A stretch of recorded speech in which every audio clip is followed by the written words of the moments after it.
নমস্কাৰ বন্ধুসকল, আপোনালোক সকলোকে ডিজিটেল লাৰ্ণিং আসাম চেনেলটোলৈ স্বাগতম জনাইছোঁ।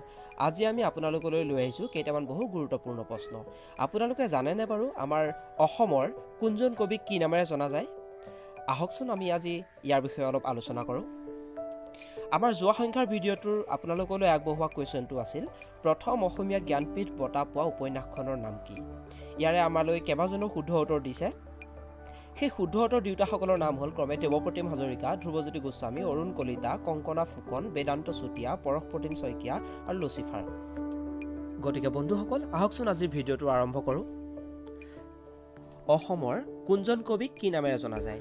ভিডিঅ'টোৰ শেষত আপোনালোকে কেইটা প্ৰশ্ন উত্তৰ কৰিব পাৰিলে আমাক কমেণ্ট কৰি জনাবচোন। এতিয়া আহোঁ প্ৰথম প্ৰশ্নটোলৈ। শেৱালিৰ কবি বুলি কাক জনা যায়? তেখেত হ'ল ৰত্নকান্ত বৰকাকতি। লোকনায়ক কোন? তেখেত হ'ল অমিয় কুমাৰ দাস। যদি আপোনালোকে জানিছিলে আমাক কমেণ্ট কৰি জনাব।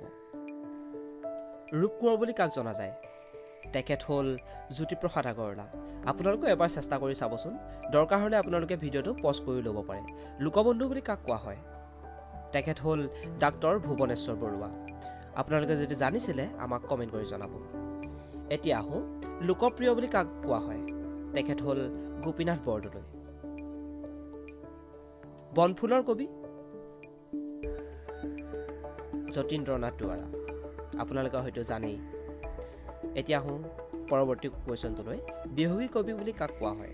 তেখেত হ'ল ৰঘুনাথ চৌধুৰী। বকুল বনৰ কবি কওকচোন বাৰু? আনন্দ চন্দ্ৰ বৰুৱা।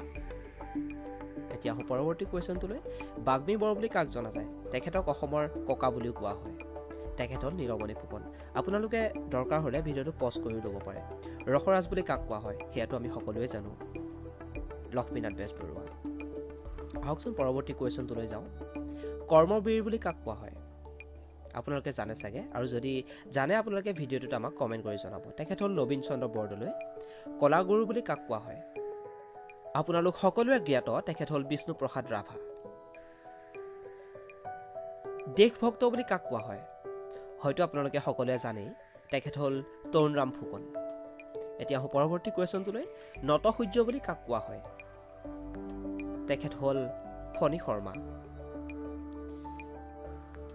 আপোনালোকে কেইটা প্ৰশ্নৰ উত্তৰ কৰিব পাৰিছে আমাক কমেণ্ট কৰি জনাবচোন। ধনী কবি বুলি কাক কোৱা হয়? তেখেত হ'ল বিনন্দ চন্দ্ৰ বৰুৱা। ত্যাগবীৰ?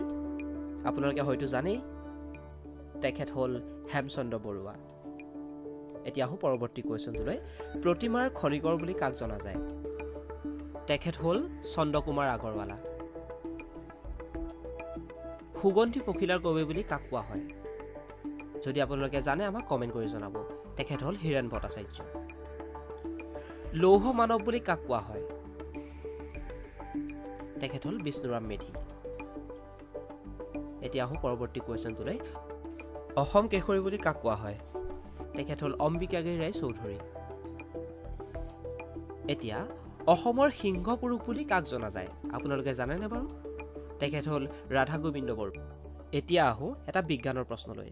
বায়ু আমি কিয় চকুৰে দেখা নাপাওঁ? আপোনালোকে জানেনে বাৰু?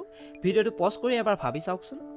আচলতে বায়ু অতিশয় স্বচ্ছ পদাৰ্থ, আৰু সেইবাবে ইয়াৰ অণুবোৰৰ মাজেদি পোহৰ সহজে পাৰ হৈ যাব পাৰে। ফলত পোহৰৰ প্ৰতিফলন তাত সম্ভৱ নহয়। গতিকে পোহৰ প্ৰতিফলিত হৈ আহি আমাৰ চকুত নপৰাৰ বাবে আমি বায়ু দেখা নাপাওঁ। আপোনালোকে ভাবিছিলেনে বাৰু? যদি ভাবিছিলে আমাক এবাৰ কমেণ্ট কৰি জনাব।